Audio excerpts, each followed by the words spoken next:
Alrighty guys, back at you again with another video. Today I'm going to be documenting our swap to put in the A518 transmission and replacing our original 727 transmission. So these two transmissions are relatively identical. The main difference being that the new transmission, the A518, has overdrive on it. So that will give us a 31% overdrive, meaning that our RPMs will drop by 31% in that lower gear. So that's going to be important, especially as we make this our new daily driver. We're going to want that overdrive for gearing for both fuel economy as well as top end. So, few hiccups already along the way. So one thing we're going to have to do is we're going to have to manufacture a new mount for this transmission. So this is our original transmission right here. You can see it's hung by this bushing and pin right here that bolts from the top. This new transmission, we don't really have that option on. I suppose in a way we could manufacture something like that. But what we're going to do instead is there's two bolts down here. So I ordered a transmission mount that will have like a rubber bushing in between to help reduce vibration, and then we're going to make our own transmission mount for that bed. So thankfully this should end right about where one of the cross members are. I'll show you that in just a minute. And so we'll make a mount that sits underneath that rubber bushing here and then comes out and up with two pieces of C channel. And when we'll be able to bolt that right to the cross member. So it'll be a little bit not quite as clean, but it should work all right. With this swap, we're also going to have to do a new get a new drive shaft made. So you can see this old drive shaft had this fixed 4-bolt setup. This one is a little bit more modern. It has the slip yoke, which will be good. That original drive shaft was telescopic because it had to be, because it couldn't slide forward, backward any other way. This one with the slip yoke, we can just get a regular one made. So that's going to have to be custom ordered though, so we're hoping to get this in within the next day or so that we can get that ordered, because that's up to a 2-week lead time to see that. So something else that should be noted looking at the front of these, we are getting ready to do the swap right now, but I didn't notice that our torque converters have different bolt patterns. So this is the flex plate that was originally on the engine. So this would be bolted to the engine, and then this would mount to the torque converter, like so. Well, you'll notice that this torque converter is much smaller than this one. So we just ordered a new flex plate that's supposed to be here tomorrow. Another thing to note is that the starter does not fit this as well. So we'll have to get a new starter for that as well. And on a smaller note, this piece that helps protect the transmission underneath is a little bit smaller. So anyhow, you'll notice that the bottom bolt pattern is a little bit different. So I'll crawl underneath the van, get some pictures there, or get a little video there to show you what's different and what we are hoping to accomplish. So, all right guys, so we're under the van now. You can see that that's where the flex plate would bolt onto. And up here, that was our old transmission bushing, or mount. So that round piece that you saw would slide up through here, and the pin would go right through that. With this one, what I'm expecting to do is that tail end and those bolts should line up somewhere right about here. So what my game plan is to come down with a piece of C channel, another piece of C channel, and then a piece of rectangle stock tubing, which is going to sit on the underside. So it's not going to look quite as clean, but it's the underside of the van. No one should really be underneath here anyway. So, all right, well, we'll be back again tomorrow, hopefully trying to get this installed and putting that new flex plate on. Hey there, guys. This just came in the mail, and I wanted to share it with you. So if you're doing the swap from the A727 to the A518, this is an important kit that you're going to need. So in order to activate the overdrive and lock up torque converter on the 518, you need to give it an electrical signal. So the first 3 gears are automatic right through the hydraulic valve. But for the 4th gear, you need to give it an electrical signal to tell it that it's time to turn it on. And the same thing for the lockup torque converter if you have a transmission equipped with that. So with that being said, you have two different sensors here. This is one for 50 psi, another one for 52 psi. And then this is a vacuum activated switch. So at 50 psi, this is a pressure switch. So at 50 psi, you'll be going at roughly 50 miles an hour, which means it will drop it down. Now, I bought this kit from PATC, and they have a couple of different options for the speed at which it turns on. But for me, I wanted it to kick on around 50 miles an hour.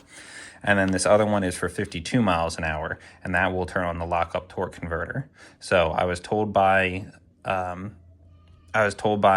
mechanic that it was best to have the lockup torque converter and the overdrive turn on at different times, because if they both make the shift at the same time, supposedly it can cause some confusion inside the transmission and burn it up a little bit.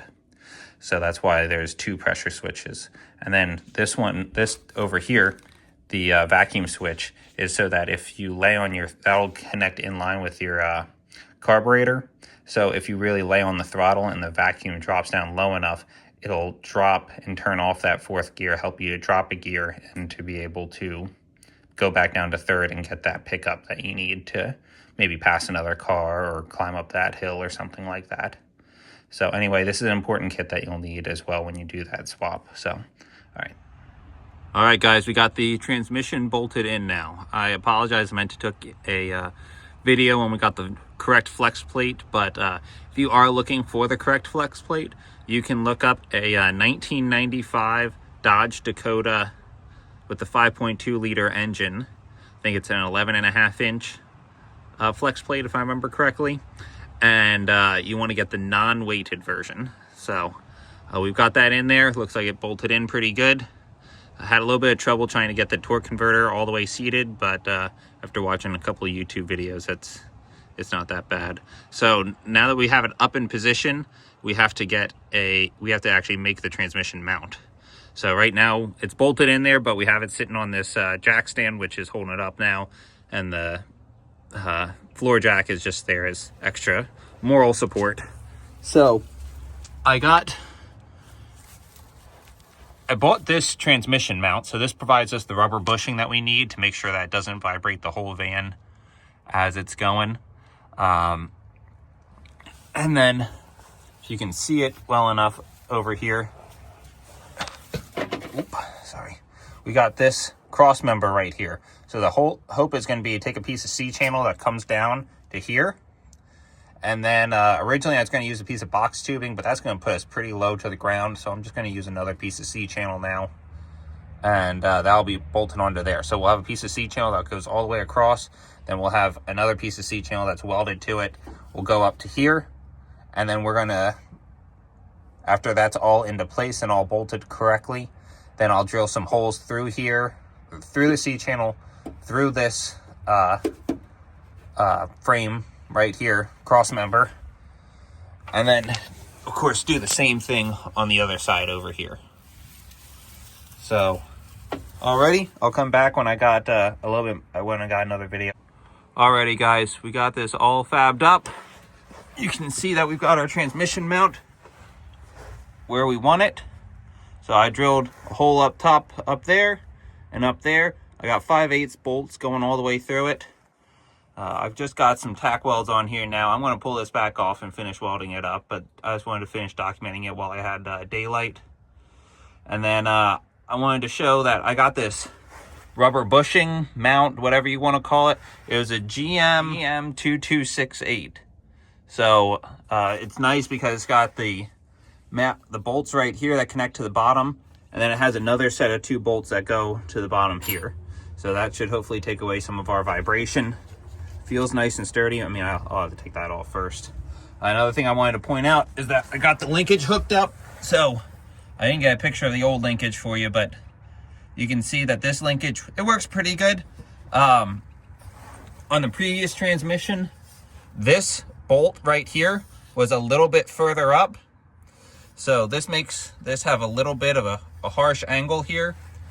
which I might be able to fix by cutting that bracket and then welding it a little bit smaller. But I tried holding the cable in a bunch of different positions, and it seemed like it was, it felt just about the same. The shifting is a little hard, but I couldn't really find any way to change that. And since it's an automatic, you're just going to be shifting it into gear and then be done with it. So I did not install any of the electronics for this yet. If I think about it, I'll try and upload another video about that. Otherwise, there's somebody else who already did a pretty good video about how to do the wiring for this transmission. And then I got another wiring pigtail that I got off of out of a junkyard for the neutral safety switch and the reverse lights. Then I have to try and find another pigtail for the speedometer sensor. I haven't found one for that yet, but I'm going to keep looking around.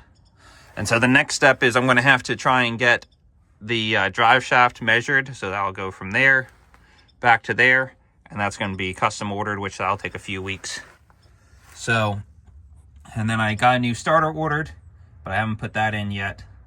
I got to go back and just tighten up some of these bolts and the linkage and such. And that covers that. One more thing too is that these are different attachments than what was there originally. Before they used an SAE fitting on one end and a brake line fitting on the other. I was just going to take those fittings out from the old transmission and put them into this one, except I realized that these are 1/4 inch pipe thread on each of these, and the old one was 1/8 inch, so I couldn't just reuse them. I'm thinking of just pulling these metal lines out and switching over to rubber. I don't know if anyone has any opinion one way or another. I'd appreciate some heads up there. Another commenter recommended that I should switch over to a electronic transmission cooler, so I'm going to be looking for one of those as well.